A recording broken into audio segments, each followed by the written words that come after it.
അസ്സലാമു അലൈക്കും വറഹ്മത്തുള്ളാഹി വബറകാതുഹു.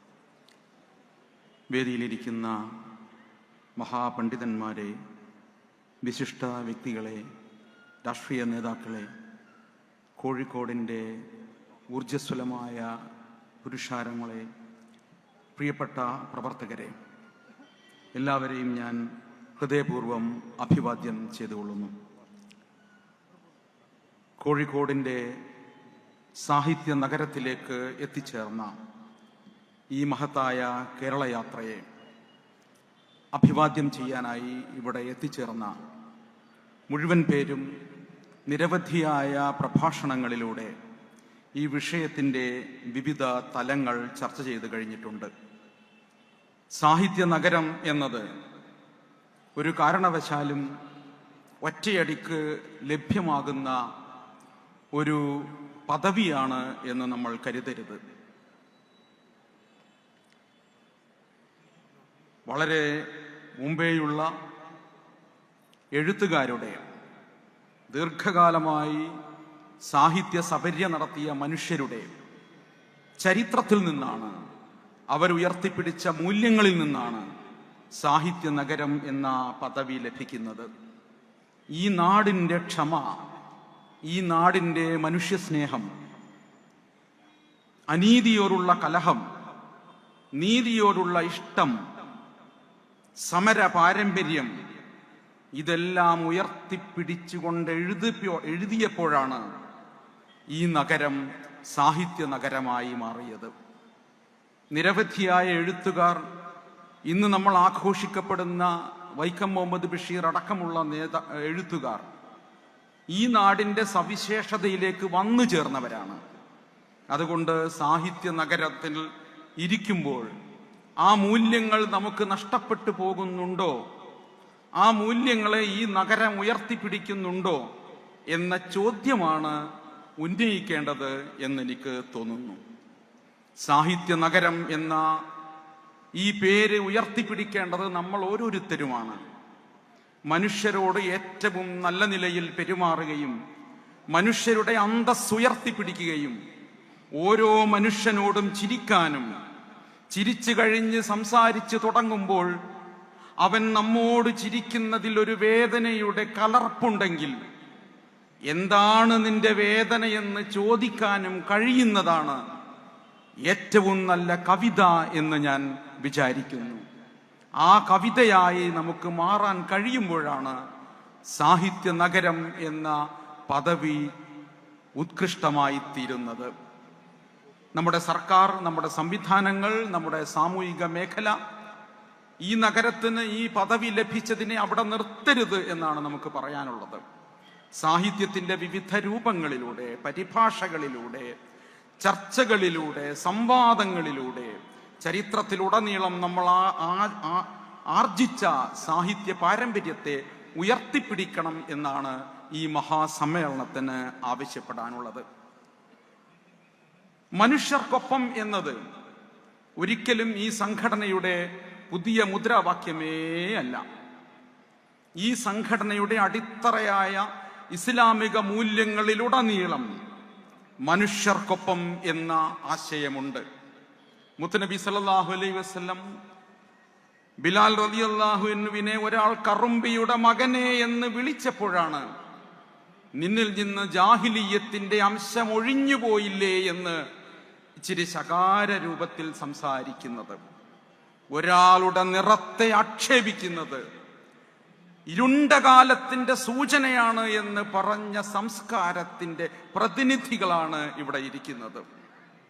ഈ വിശ്വാസ സംഹിത കേരളത്തിന്റെ സാമൂഹിക ജീവിതത്തിൽ ഇത്രമേൽ മനോഹരമായി അലിഞ്ഞു ചേർന്നതിന് പിന്നിൽ മനുഷ്യർക്കൊപ്പം നിന്നതിന്റെ പാരമ്പര്യമാണുള്ളത്. 19-ാം നൂറ്റാണ്ടിന്റെ ഉത്തരാർദ്ധം വരെ കേരളത്തിന്റെ അവസ്ഥ എന്തായിരുന്നു?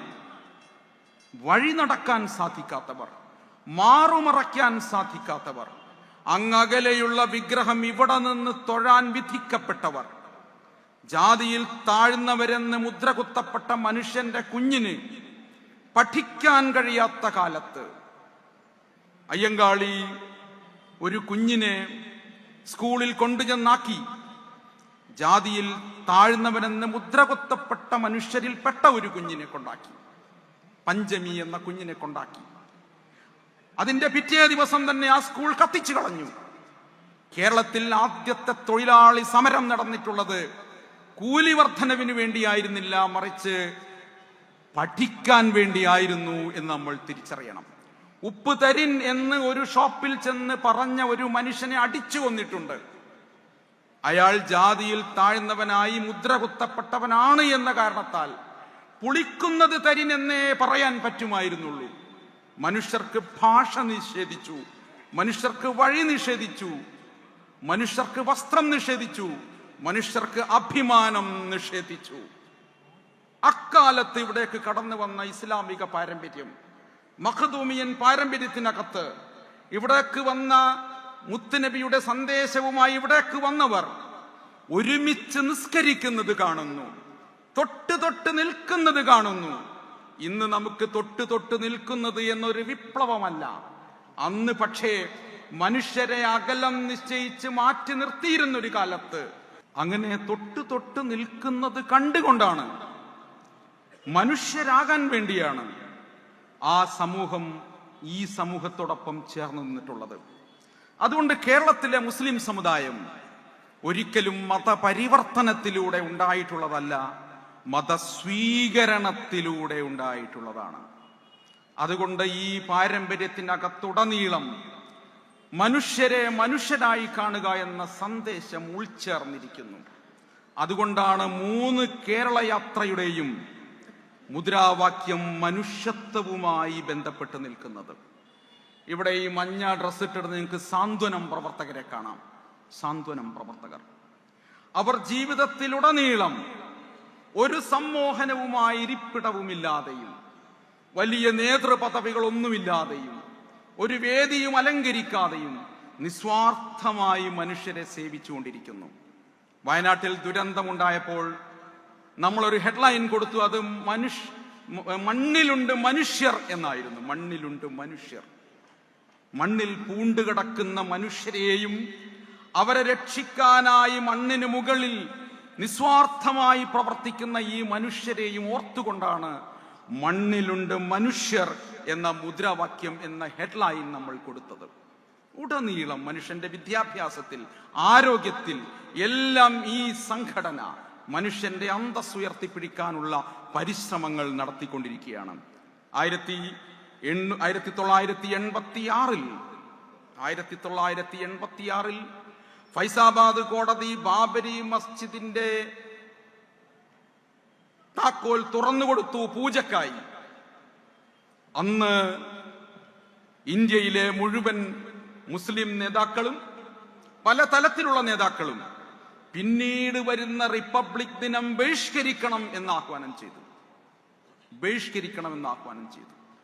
അന്ന് ഒരേ ഒരു നേതാവാണ് അതിശക്തമായ നിലയിൽ ആ ആഹ്വാനത്തെ എതിർത്തത്.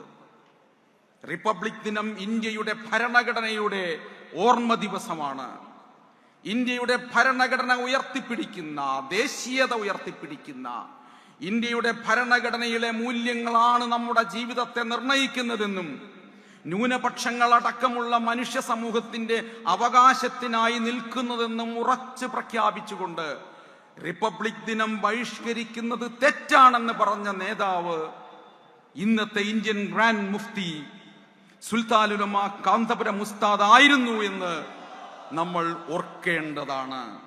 അതുകൊണ്ട് ഞങ്ങൾക്ക് മനുഷ്യർക്കൊപ്പം നിൽക്കുക എന്നത് പുതിയ മുദ്രാവാക്യമേ അല്ല, ഞങ്ങളുടെ മൂല്യത്തിനകത്തുള്ള ഒന്നാകുന്നു. അവിടെ ചോദ്യം ഇതാണ്, ആരാണ് മനുഷ്യൻ? ചിലർ പറയുന്നു മനുഷ്യൻ എന്ന് പറയുന്നത് ഒരു ജീവിവർഗം മാത്രമാണ്, കുടിച്ചും രമിച്ചും സന്താനോൽപാദനം നടത്തിയും പിന്നെയും ഭോഗിച്ചും കടന്നു പോകുന്ന ഒരു ജീവിവർഗം മാത്രമാണ്. മറ്റു ചിലർ പറയുന്നു മനുഷ്യന് എല്ലാതരം കഴിവുകളുമുണ്ട്, മനുഷ്യന് വില്ലുണ്ട്, അവന്റെ ബോധങ്ങൾ എന്തിനേയും മാറ്റിമറിക്കാൻ പോന്നതാണ്. മനുഷ്യൻ സവിശേഷമായ അധികാരങ്ങളുള്ള, അവകാശങ്ങളുള്ള, സ്വതന്ത്രനായ, ഒരു നിയന്ത്രണത്തിനും വിധേയനാകാത്ത ഒരാളാണ് എന്ന നിലയിൽ, ഈ ലോകത്തിന്റെ മുഴുവൻ നിയന്ത്രണവും കൈക്കലാക്കേണ്ട ആളാണെന്ന നിലയിൽ അഹങ്കാരപൂർണമായ ആശയങ്ങൾ മുന്നോട്ട് വെച്ചുകൊണ്ടിരിക്കുന്നു.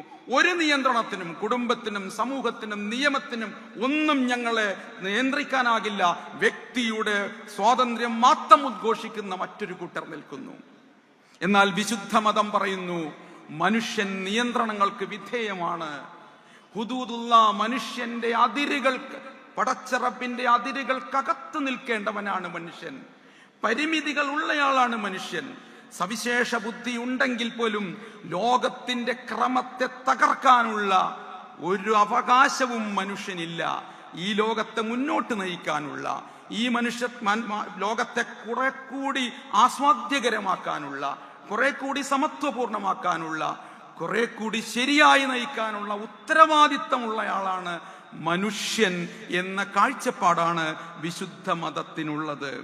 അതുകൊണ്ട് മനുഷ്യൻ വെറും ജീവിയാണെന്നോ, മനുഷ്യൻ എല്ലാത്തിനും മീതെയാണെന്നോ പറയുന്ന ആശയഗതികളെ ഈ സമൂഹമോ ഈ ആശയമോ ഉപയോഗിക്കുന്നില്ല, തള്ളിക്കളയുന്നു എന്നുള്ളതാണ് സത്യം. അതുകൊണ്ട് അക്രമമാണ് ലിബറലിസം. ലിബറൽ കാഴ്ചപ്പാടുകൾ, വിവാഹമേ വേണ്ടെന്ന് പറയുന്ന പെൺകുട്ടികൾ ഉണ്ടാകുന്നത്, ഏത് നിയന്ത്രണങ്ങളെയും തകർത്തെറിഞ്ഞ് സ്വന്തം ഇഷ്ടപ്രകാരം ജീവിക്കണമെന്ന് പറയുന്ന ലിബറൽ കാഴ്ചപ്പാടുകൾ ക്രമമല്ല, അക്രമമാണ് എന്നതിനാൽ ഞങ്ങൾ അതിനെ എതിർക്കുന്നു. മതം മനുഷ്യന് വലിയ ആശ്രയവും വലിയ സ്വാതന്ത്ര്യവും ഒരുപോലെ നൽകുന്നുണ്ട്. തവക്കൽതു അലല്ലാഹ് എന്നൊരാൾ പറഞ്ഞു കഴിഞ്ഞാൽ അതിനർത്ഥം അയാളുടെ ഉള്ളിൽ ഇരച്ചു വരുന്ന ദുഃഖം, ആത്മവിശ്വാസമില്ലായ്മ, സംഘർഷം എല്ലാം അയാൾ മാറ്റിവെക്കുകയും അയാൾ ചിന്താശേഷിയുള്ള ശാന്തനായ ഒരു മനുഷ്യനായി തീരുകയും ചെയ്യുന്നു. അതുകൊണ്ട് ഒരേ സമയം മതം നമ്മെ നിയന്ത്രിക്കുകയും അതോടൊപ്പം തന്നെ അവനെ ശാന്തനാക്കുകയും ചെയ്യുന്നു.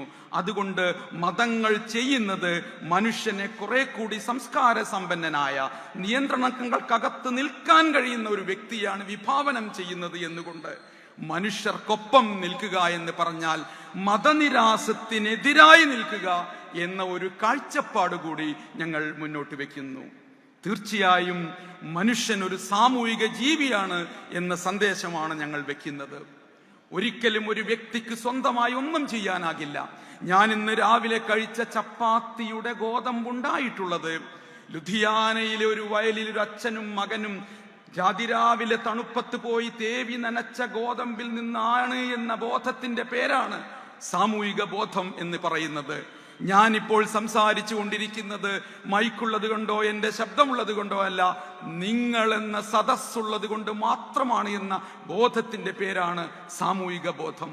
ഡോക്ടർ ഉണ്ടായിരിക്കുന്നത് രോഗിയുള്ളത് കൊണ്ടാണ്, വക്കീൽ ഉണ്ടായിരിക്കുന്നത് വക്കാലത്ത് കൊടുക്കാൻ ആളുള്ളത് കൊണ്ടാണ്, അധ്യാപകൻ ഉണ്ടായിരിക്കുന്നത് വിദ്യാർത്ഥിയുള്ളത് കൊണ്ടാണ്, നേതാവ് ഉണ്ടായിരിക്കുന്നത് അനുയായികൾ ഉണ്ടായിരിക്കുന്നത് കൊണ്ടാണ്, ഞാൻ ഉണ്ടായിരിക്കുന്നത് നീയുള്ളത് കൊണ്ടാണ് എന്ന ബോധത്തിന്റെ പേരാണ് സാമൂഹിക ബോധം. ആ സാമൂഹിക ബോധം ഞങ്ങൾ ഉയർത്തിപ്പിടിക്കുന്നു. ശ്രീനാരായണ ഗുരു പറയുന്നുണ്ട്, അവനവൻ ആത്മസുഖത്തിനാചരിക്കുന്നത് അവരന്റെ സുഖത്തിനായി വരേണം. അവനവൻ ആത്മസുഖത്തിനാചരിക്കുന്നത് മുഴുവൻ അവരന്റെ കൂടി സുഖത്തിനായി വരുമ്പോൾ രാംനാരായൺ ബഘേലിനെ അടിച്ചടിച്ചടിച്ചടിച്ചടിച്ചു കൊല്ലുമ്പോൾ, എത്രയടിച്ചു, ഞാൻ പറഞ്ഞ അത്രയല്ല അടിച്ചത്, അയാളെ ബംഗ്ലാദേശി എന്ന് പറഞ്ഞ് മുദ്രകുത്തി അടിക്കുമ്പോൾ ഒരാൾക്കെങ്കിലും പറയാൻ തോന്നും, അരുത്, മാ നിഷാദ എന്ന് പറയാൻ തോന്നും. ആ സാമൂഹിക ബോധം നമ്മുടെ ചുറ്റുപാട് നടക്കുന്ന ഏത് അനീതിയോടും ഗംഭീരമായ സാമൂഹിക ബോധം പുലർത്തുകയും ഞാൻ ഇടപെടുന്ന എല്ലാ മേഖലകൾക്കകത്തും ഒരു പുഞ്ചിരി സമ്മാനിക്കാനും മനുഷ്യരെ സഹായിക്കാനും ഉടനീളം അവരോടൊപ്പം നിൽക്കാനുമുള്ള പരിശീലനമാണ് മനുഷ്യർക്കൊപ്പം എന്ന മുദ്രാവാക്യം ഞങ്ങൾ മുഴക്കുന്നത്. മനുഷ്യർക്കൊപ്പം എന്ന മുദ്രാവാക്യം മറ്റുള്ളവർ ചെയ്യട്ടെ എന്ന ആഹ്വാനമല്ല ഞങ്ങൾ നൽകുന്നത്, മറിച്ച് മനുഷ്യർക്കൊപ്പം നിൽക്കുമെന്ന ഞങ്ങളുടെ പ്രതിജ്ഞ കൂടിയാണ് ഈ മുദ്രാവാക്യം എന്ന് പറയുന്നത്. തീർച്ചയായും ചിലർ ചോദിക്കും, നിങ്ങളുടെ രാഷ്ട്രീയം എന്താണ് എന്ന്. മനുഷ്യർക്കൊപ്പം എന്ന പദത്തിനകത്ത് നിങ്ങൾ രാഷ്ട്രീയം ഉൾച്ചേർത്തിട്ടുണ്ടോ? ഉണ്ട്. കക്ഷി രാഷ്ട്രീയത്തിന് അതീതമായ കക്ഷി രാഷ്ട്രത്തിന് അതീതമായ രാഷ്ട്രീയം ഞങ്ങൾ ഉയർത്തിപ്പിടിക്കുന്നു. വിദ്വേഷ പ്രചാരണം ഒരു ഭാഗത്ത് നടക്കുമ്പോൾ ഞങ്ങൾ അതിനെ എതിർക്കും. ഒരു മതത്തെ മാത്രം പൗരത്വത്തിൽ നിന്ന് മാറ്റി നിർത്തുമ്പോൾ ഞങ്ങൾ അതിനെ എതിർക്കും. ബാംഗ്ലൂരിൽ ഈ കുടിലുകൾ തച്ച് തകർക്കുമ്പോൾ ഞങ്ങൾ അതിനെ എതിർക്കും. തീർച്ചയായും ഞങ്ങളുടെ വിവാഹം എന്ന് പറയുന്ന സിവിൽ കോൺട്രാക്റ്റിനെ നിങ്ങളൊരു ക്രിമിനൽ കുറ്റമായി മാറ്റുമ്പോൾ ഞങ്ങൾ അതിനെ എതിർക്കും. രാഷ്ട്രീയ പാർട്ടികൾ തെറ്റായ വഴിയിലൂടെ സഞ്ചരിക്കുമ്പോൾ ഞങ്ങൾ അതിനെക്കുറിച്ച് സംസാരിക്കും. മദ്യം ഒഴുക്കിയാൽ ഞങ്ങൾ അതിനെതിരെ സംസാരിക്കും. ഞങ്ങൾ കക്ഷി രാഷ്ട്രീയത്തിൽ അംഗങ്ങളല്ല. ഞങ്ങൾ വോട്ട് ചെയ്യുന്നുണ്ട്. ഞങ്ങളുടെ വോട്ട് എന്ന് പറയുന്നത് ഞങ്ങളുടെ മൂല്യത്തിന്റെയും ബോധ്യത്തിന്റെയും അടിസ്ഥാനത്തിലായിരിക്കും. എന്നാൽ ഈ സമൂഹത്തിൽ രാഷ്ട്രീയത്തിന്റെ പേരിൽ നടക്കുന്ന ഏത് അപഭ്രംശങ്ങളെയും നിശ്ചിതമായി ഞങ്ങളുടെ കുഞ്ഞുങ്ങളും ഞങ്ങളുടെ യുവാക്കളും ഞങ്ങളുടെ സംഘടനയും ചോദ്യം ചെയ്യും. അത് കക്ഷി രാഷ്ട്രീയം എന്ന ഇത്തിരി വൃത്തത്തിൽ നിന്ന് വിശാലമായ രാഷ്ട്രീയത്തിലേക്ക് വളരുന്നതാണ് എന്നാണ് ഞങ്ങൾക്ക് പറയാനുള്ളത്. ഞങ്ങൾക്കൊരു ചരിത്രബോധം ഉറപ്പായും ഈ ആശയത്തിനകത്തുണ്ട്. വാഗൺ ട്രാജഡി എന്നത് മാറ്റി ഞങ്ങൾ വാഗൺ കൂട്ടക്കൊല എന്ന് പറയാനുള്ള രാഷ്ട്രീയ ബോധവും ചരിത്രബോധവും ഞങ്ങൾക്കുണ്ട്. ഇന്ത്യൻ ഭരണഘടന ഏതൊക്കെ നിലയിൽ എവിടെയൊക്കെ ചോദ്യം ചെയ്യപ്പെടുന്നുണ്ടോ അവിടെയൊക്കെ ഞങ്ങളുടെ ചിന്തയും എഴുത്തും സംസാരവും ഞങ്ങളുടെ സംഘടനാ ശേഷിയും ഞങ്ങൾ ഉപയോഗിക്കും.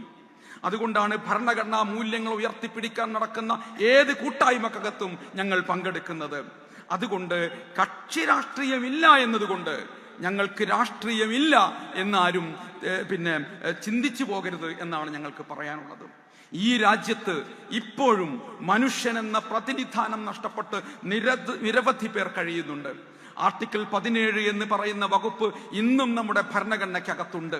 ആർട്ടിക്കിൾ 17 എന്താണ് പറയുന്നത്? ആർട്ടിക്കിൾ 17 പറയുന്നത് തൊട്ടുകൂടായ്മ നിരോധിക്കുന്ന വകുപ്പാണ്.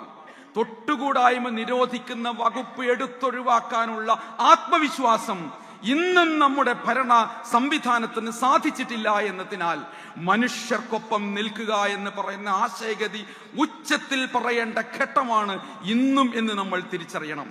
കേരളത്തിൽ നിന്ന് ഈ തൊട്ടുകൂടായ്മ പൊതുമണ്ഡലത്തിൽ നഷ്ടപ്പെട്ടു പോയിട്ടുണ്ടെങ്കിലും ഇന്നും ഒരു ദളിതനായ ഉദ്യോഗസ്ഥൻ ജോലിയിൽ നിന്ന് വിരമിച്ചു പോകുമ്പോൾ അവിടെ ചാണകം തളിച്ച് ശുദ്ധീകരിക്കുന്ന ആളുകളുണ്ട് എന്ന് നമ്മൾ തിരിച്ചറിയുകയും ഉത്തരേന്ത്യയിലേക്ക് സഞ്ചരിച്ചു കഴിഞ്ഞാൽ ഇന്നും ഈ സമൂഹത്തിൽപ്പെട്ട മനുഷ്യർ വലിയ വിവേചനം അനുഭവിക്കുന്നുണ്ട് എന്ന് നമ്മൾ തിരിച്ചറിയുകയും ചെയ്യുന്നു. മനുഷ്യർക്കൊപ്പം എന്ന പ്രമേയത്തിനകത്ത് മനുഷ്യരുടെ അന്തസ്സ് ഉയർത്തിപ്പിടിക്കുക എന്ന ആശയഗതിയുണ്ട്. ബഹുസ്വരത എന്ന് പറയുന്നത് എല്ലാവരും ഒച്ച വെക്കുന്നതിനെ അല്ല, മറിച്ച് എല്ലാവരും ഒച്ച വെക്കുമ്പോഴും ഓരോരുത്തരുടെയും ശബ്ദം വ്യക്തമായി കേൾക്കുന്ന സംവിധാനത്തിനാണ് ബഹുസ്വരത എന്ന് പറയുന്നത്. ഓണത്തിന്റെ പാട്ട് ഇങ്ങനെയാണ്: മാവേലി നാടു വാണിടും കാലം മാനുഷരെല്ലാരും ഒന്നു പോലെ എന്നാണ്. ഒന്നാകുക സാധ്യമല്ല. Uniformity is impossible, unity is only possible. ഐക്യം മാത്രമേ സാധ്യമാകുള്ളൂ, ഒന്നാക്കുക സാധ്യമല്ല. എല്ലാ വ്യത്യസ്തതകളെയും അംഗീകരിക്കുകയും ആ വ്യത്യസ്തതകളിൽ ഇരിക്കുന്ന മനുഷ്യനെ അന്തസ്സ് വകവെച്ച് കൊടുക്കുകയും ചെയ്തുകൊണ്ട് മാത്രമേ നമുക്ക് മനുഷ്യർക്കൊപ്പം നിൽക്കാൻ സാധിക്കുകയുള്ളൂ. ഇന്ത്യൻ ഭരണഘടനയുടെ ആർട്ടിക്കിൾ 21 പറയുന്നത് ജീവിക്കാനുള്ള അവകാശമാണ്. അതിനെ വ്യാഖ്യാനിച്ചുകൊണ്ട് സുപ്രീം കോടതി പറയുന്നത് അന്തസ്സോടെ ജീവിക്കാനുള്ള അവകാശം എന്നാണ്. ഒരു സമൂഹത്തെ പൗരത്വത്തിൽ നിന്ന് മാറ്റി നിർത്തുമ്പോൾ ഒരു സമൂഹത്തിന്റെ വിവാഹത്തെയും വസ്ത്രത്തെയും ഭക്ഷണത്തെയും എല്ലാം നിരന്തരം നിങ്ങൾ പ്രശ്നവൽക്കരിക്കുമ്പോൾ അവന്റെ അന്തസ്സിടിക്കുകയാണ് ചെയ്യുന്നത്. ഒരു സമൂഹത്തെ നിങ്ങൾ പൊതുമണ്ഡലത്തിൽ നിന്ന് മാറ്റി നിർത്താനുള്ള പ്രചാരവേലകൾ നടത്തിക്കൊണ്ടിരിക്കുമ്പോൾ, വിദ്വേഷം വിളമ്പുമ്പോൾ അന്തസ്സിടിക്കുകയാണ് നിങ്ങൾ ചെയ്യുന്നത്. ചുറ്റും കാണുന്ന മുഴുവൻ മനുഷ്യർക്കും അന്തസ്സ് വകവെച്ച് കൊടുക്കുക എന്നതാണ് മനുഷ്യർക്കൊപ്പം നിൽക്കുക എന്നതിന്റെ ഉത്തരവാദിത്വം എന്ന് പറയുന്നത്. തീർച്ചയായും മനുഷ്യർക്കൊപ്പം എന്ന മുദ്രാവാക്യം ഞങ്ങൾ മുഴക്കുമ്പോൾ ഞങ്ങളൊരു ആത്മവിചാരണ നടത്തുന്നുണ്ട്. ഞങ്ങൾക്കകത്തൊരു വർഗീയവാദിയുണ്ടോ? ഞങ്ങൾക്കകത്തൊരു തീവ്രവാദിയുണ്ടോ? മതത്തിലെ തീവ്ര ചിന്താഗതിക്കെതിരെ ഞങ്ങൾ കൃത്യമായി നിൽക്കുന്നുണ്ടോ? ഞങ്ങൾ തള്ളി പറയുന്നുണ്ടോ? ഞങ്ങൾ കറക്റ്റായി അന്തസ്സ് ഉയർത്തിപ്പിടിക്കുന്ന വ്യക്തികളാണോ? ഞങ്ങൾ ശരിയായ ജനാധിപത്യവാദികളാണോ? വോട്ട് ചെയ്യുക എന്നത് മാത്രമല്ലല്ലോ ജനാധിപത്യം. തെരുവിൽ, സ്കൂളിൽ, പാഠശാലകളിൽ, അങ്ങാടികളിൽ, നമ്മൾ ഇടപെടുന്ന മുഴുവൻ മേഖലകളിലും അപരനുള്ള അവകാശം വകവെച്ചു കൊടുക്കുന്ന തരത്തിലുള്ള ശരിയായ ജനാധിപത്യ ബോധം ഞാൻ ഉയർത്തിപ്പിടിക്കുന്നുണ്ടോ? എന്റെ കുടുംബത്തിൽ എന്റെ ഭാര്യ എന്നോട് അഭിപ്രായം പറയുമ്പോൾ നീ മിണ്ടാതിരിക്കൂ എന്ന് പറഞ്ഞ് അടച്ചിരുത്തുകയാണോ ഞാൻ ചെയ്യുന്നത്? അപ്പോൾ ഞാൻ ജനാധിപത്യ വിരുദ്ധമായ ഒരു കുടുംബമാണ് കെട്ടിപ്പടുത്തിരിക്കുന്നത്.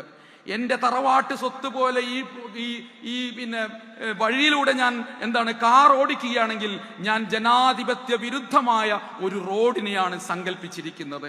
എന്റെ ഉള്ളിൽ ഏതെങ്കിലും നിരത്തിലുള്ള ഫാഷിസ്റ്റ് എലമെന്റുകൾ ഉണ്ടോ എന്ന് ചോദിക്കാനുള്ള അവകാശം കൂടിയാണ് തീർച്ചയായും ഈ മുദ്രാവാക്യം മുന്നോട്ട് വെക്കുന്നത്. പ്രിയപ്പെട്ടവരെ, ഞാൻ അവസാനിപ്പിക്കുകയാണ്. മനുഷ്യൻ എന്ന പദത്തിന്റെ പര്യായം മർത്യൻ എന്നാണ്.